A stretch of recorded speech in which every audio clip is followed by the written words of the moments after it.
Salut, c'est Marine Pétroline, des Chroniques du sexisme ordinaire. C'est l'été, on fait une pause. Mais je ne vais pas vous laisser seul avec le patriarcat. Je vous propose de découvrir ou de redécouvrir les épisodes de la première saison qui ont eu le plus de succès. Et on se retrouve à la rentrée pour de nouveaux épisodes qui débusquent le sexisme dans les moindres recoins. Bonne écoute et à bientôt.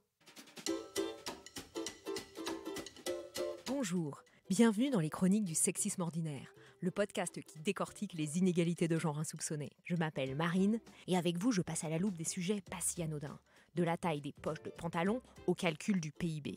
Car si le diable est dans les détails, le patriarcat aussi. Ici, pas de longs discours, du concret, des faits, le tout avec humour.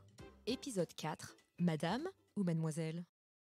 La semaine dernière, j'achetais une perceuse et une poupée gonflable sur un site internet. Pour valider la commande, on me demande mon nom, mon prénom, pratique pour que ça arrive dans ma boîte aux lettres, mais aussi si je suis madame, mademoiselle ou monsieur. Pourquoi ont-ils besoin de savoir si je suis un homme ou une femme ?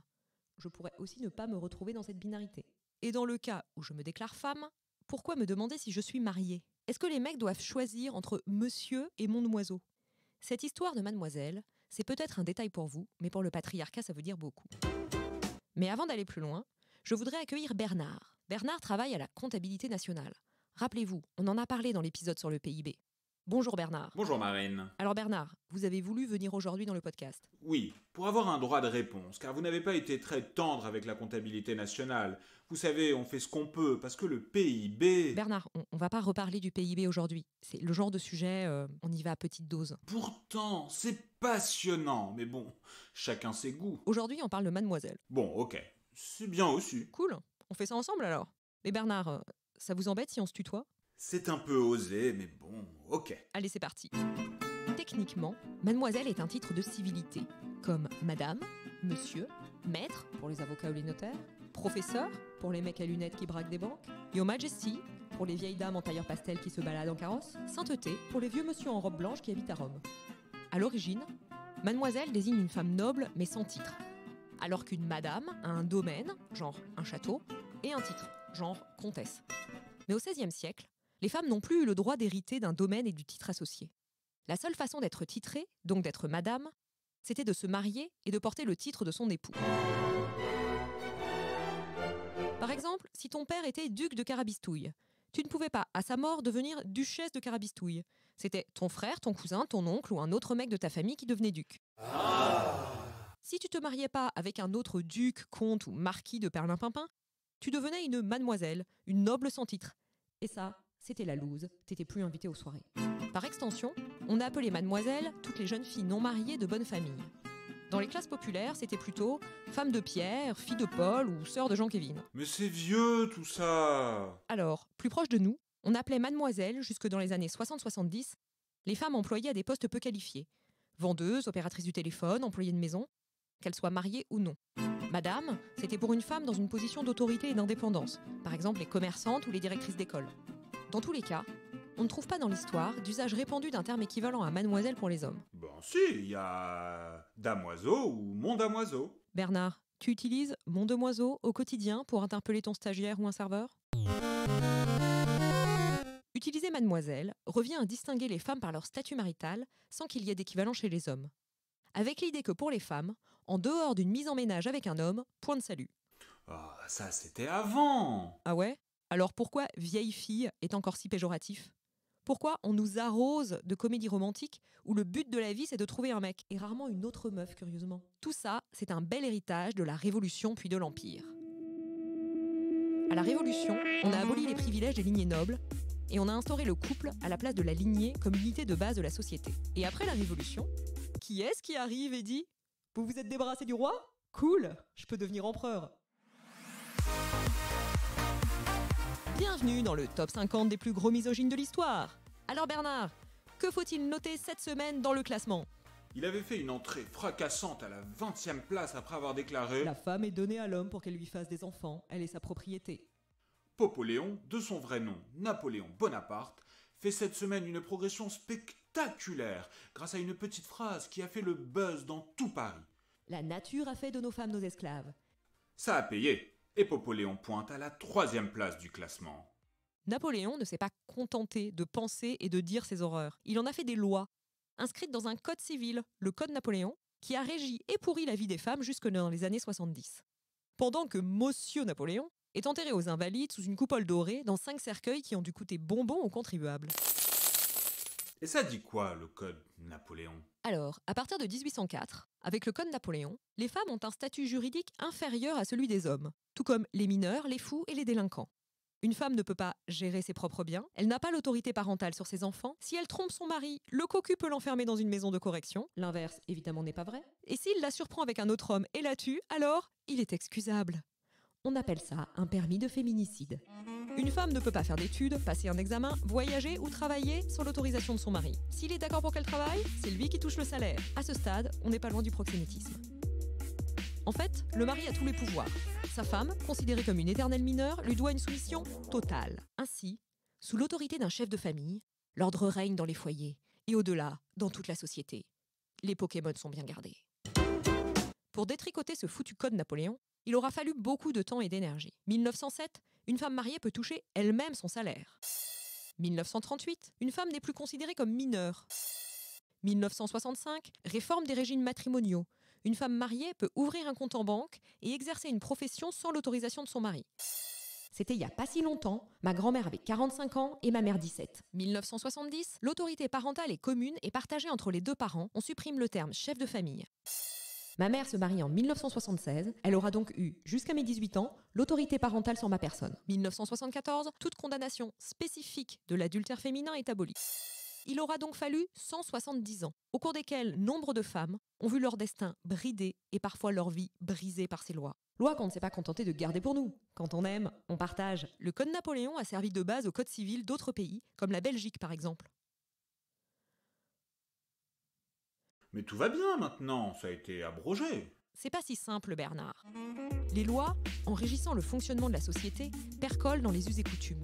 Elles consacrent des schémas qui s'ancrent profondément dans les esprits et les comportements. C'est ainsi que pendant longtemps, seule la femme mariée était respectable. Contrairement à la célibataire de plus de 25 ans, coucou les Catherinettes, folklore on ne peut plus sexiste. Ou encore pire, la femme divorcée. Ou encore plus pire, la mère célibataire. Mais déjà bien avant Napoléon, les femmes qui n'étaient pas sous l'autorité d'un homme ou de Dieu étaient considérées comme dangereuses. C'est contre les célibataires et les veuves que s'est acharnée la chasse aux sorcières de la Renaissance. Alors, au cours de l'histoire, certaines femmes ont refusé de se marier, comme George Sand par exemple. Mais il fallait en avoir les moyens. Les emplois accessibles aux femmes étaient très peu rémunérés. Sans parler du courage nécessaire pour aller contre le conditionnement social. Quand on sait que même en 1973, le ministre de la Justice pouvait déclarer « relax tampax », l'homme tire sa sécurité et sa dignité de son emploi, la femme doit l'une et l'autre au mariage. On comprend que c'était pas évident de s'assumer célibataire. Encore aujourd'hui, c'est difficile pour certaines. Coucou Bridget Jones. Mais revenons au code civil. Il y a une chose assez drôle. Ce code ne dit rien sur l'usage de mademoiselle. Et le seul nom qui compte est le nom de naissance. Prendre le nom de son époux quand on se marie n'a rien de légal ou d'obligatoire. C'est une habitude. Dans certains pays, les femmes ne changent pas de nom en se mariant. Ou alors elles accolent leur nom de naissance à celui de leur mari. En Espagne, 80% des femmes mariées gardent leur nom de naissance. Ok, mais tout le monde sait qu'aujourd'hui, les femmes sont libérées, délivrées, qu'elles peuvent voter, ouvrir un compte en banque, travailler. T'as pas plus important comme combat ? Les viols, les inégalités de salaire ? Je comprends que tu puisses trouver ça dérisoire, Bernard. Mais comme tu écoutes ce podcast, tu sais que si le diable est dans les détails, le patriarcat aussi. Et le principe même du patriarcat, comme système politique, social et juridique, est que les manifestations sexistes qu'il engendre, des plus graves aux plus anodines, se renforcent mutuellement. Donc, pour faire tomber l'édifice, il faut l'attaquer sur tous les fronts. Bonne nouvelle, comme on est nombreuses et nombreux à vouloir combattre le sexisme, on peut s'attaquer à tous les sujets. Se battre sur mademoiselle n'enlève rien aux autres luttes. Et puis, si c'est si anecdotique et qu'on s'en fout de madame, mademoiselle, pourquoi ne pas changer ? Utiliser madame pour toutes les femmes va simplifier les choses et la civilisation ne sera pas en péril. Bon, ok, mais pour les petites filles, mademoiselle, c'est mignon. Il n'y a pas d'ambiguïté sur le fait qu'elle soit mariée ou non. Alors là, ça dépend des pays, mais restons dans le cas où les mariages de mineurs n'ont pas cours. Ça pose quand même problème d'appeler une petite fille mademoiselle s'il n'y a pas d'équivalent chez les garçons. Les enfants intègrent tout, y compris les schémas d'infériorisation. En appelant une petite fille mademoiselle, tu imprimes dans son cerveau qu'il y aurait un truc entre être une femme jeune, mademoiselle, et une femme plus âgée, madame. Ce qui se cache là, c'est l'injonction adressée aux femmes à rester jeunes. Injonction bien pratique pour se faire du fric avec des crèmes anti-rides composées à 95% d'eau. Mais c'est aussi une histoire de langue. C'est important de préserver notre belle langue française et de ne pas la tordre dans tous les sens. Bernard, tu as écouté le début ? La signification de mademoiselle a évolué au cours du temps. La langue en général évolue, c'est vivant, ça change. Mais bon, c'est un domaine où la France est souvent réac et à la traîne, pour ne pas dire complètement hystérique. Péril mortel, tout ça. En Allemagne et en Autriche, on n'utilise presque plus Fräulein.